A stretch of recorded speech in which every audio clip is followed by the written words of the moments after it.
Hey everyone, Michael here. So I've got some good news for you. I have decided that I'm going to be creating a program specifically designed around building your self-confidence. And the reason why is because in the clients that I've been dealing with so far, whatever their background is, whatever they're trying to achieve, whatever their goal is, we always stumble when we get to self-confidence. And oftentimes they don't realize that this is an obstacle for them. But the truth is, for many of us, self-confidence is something that we'd like more of. Who would say, no, I'm okay, I don't need more self-confidence. So to that end, I'm doing two things. One, I'm creating a program. It's almost done. It's going to be about a 4-month program where you work with me directly, privately. And the whole process is to increase your self-confidence. And the second thing is I want to share with you this video today that talks about some myths about self-confidence, because in talking to people, I realize that they have a very different idea of what self-confidence actually is versus what it maybe looks like or what people think it is. So I wrote this down because I wanted to make sure I got it right. And so I'm going to read some of these out to you. There's 7 myths about self-confidence. Okay, so the first one. Self-confidence doesn't mean that you know everything. In fact, the opposite is true. Self-confidence means that you know you don't know everything. Someone who thinks they know everything has been closed off to learning. And they're not open to learning, which means they're not open to growth, which means they've stagnated. Someone who knows that they don't know everything and are willing to learn, that is what self-confidence really looks like. The second one.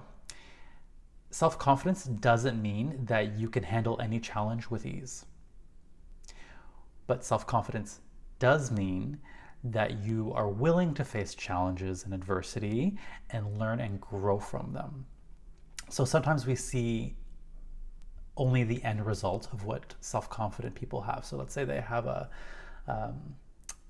beautiful business, or they've, got that promotion, or they have a lot of money or a perfect body, whatever that may look like for you. What we don't see is that all of the failure that came before that, all of the growth they had to do, all the adversity they went through. And so we tend to think that people who are self-confident just have no issues or challenges, but in fact they do. And their willingness to go through these challenges is what makes them self-confident. Okay, third one. Self-confidence doesn't mean everyone likes you. Again, the opposite is true. Self-confident people have a lot of haters out there. And the difference is they don't let the haters stop them, and they don't really let that bother them more than it needs to. So again, we tend to see these people and think, oh my gosh, everyone loves them because they're self-confident. But in fact, what makes them self-confident is that they have all the haters and they still go about living their life authentically and beautifully. Okay, number 4. Self-confidence does not mean that you always think highly of yourself. Self-confidence does mean that you're aware of your shortcomings and your strengths equally. Of course, self-confident people think highly of themselves in many ways, but there's a difference between thinking highly of yourself and then not being open to your limitations and shortcomings, because again, this is where the growth is. The growth comes in saying, hey, you know what?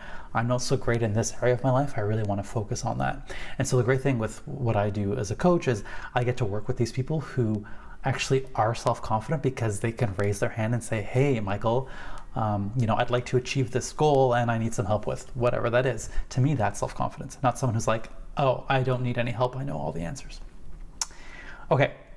I think we're at 5. Self-confidence doesn't mean you get everything you want.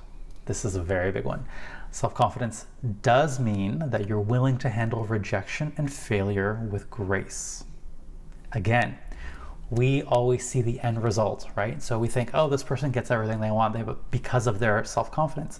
But again, people who are self-confident are willing to handle the rejection. They're willing to fail. They're willing to be humiliated and fall flat on their face, because they know that that's ultimately what will bring them the success. So we see that they get everything they want, but in fact, they probably had to fail 100 times before they got that one thing they wanted, right? I know that successful people who own a business or have worked hard for something are agreeing with me right now. Okay, number 6. Self-confidence does not mean that you're fearless. Self-confidence does mean that you're willing to feel the fear, work through it, and do it anyway. This is another one that from the outside looking in, we see people and they look fearless. We see people get up on stage. We see people talk to giant crowds of people. For me, when I see someone talking to a big group of people, that to me is fearlessness, because I get tense when I think about public speaking.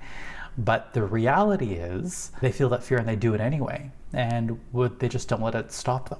So that's a difference there.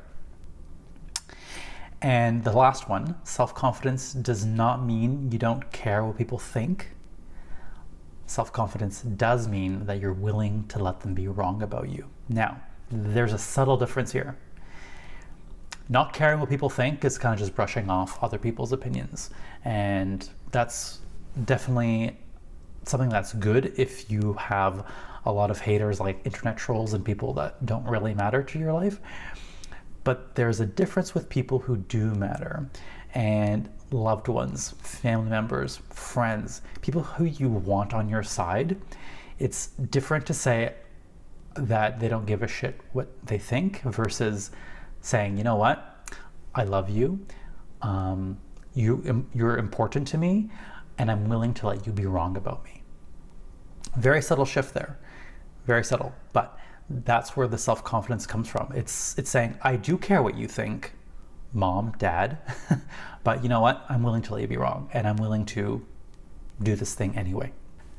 I'm really excited about this program. I'm really excited to share it with you. What it is it's taken everything I've learned about self-confidence in my life and what I've learned in dealing with clients and packaging it into a 4-month program where we go through step-by-step, setting the vision, doing the thought work, clearing out those limiting beliefs, and then setting up for success. Okay guys, that's all I've got for you today. If you're interested in talking to me about self-confidence or have some questions or want to dig more into what I've just told you, please send me a DM and I would be happy to chat with you. Be well.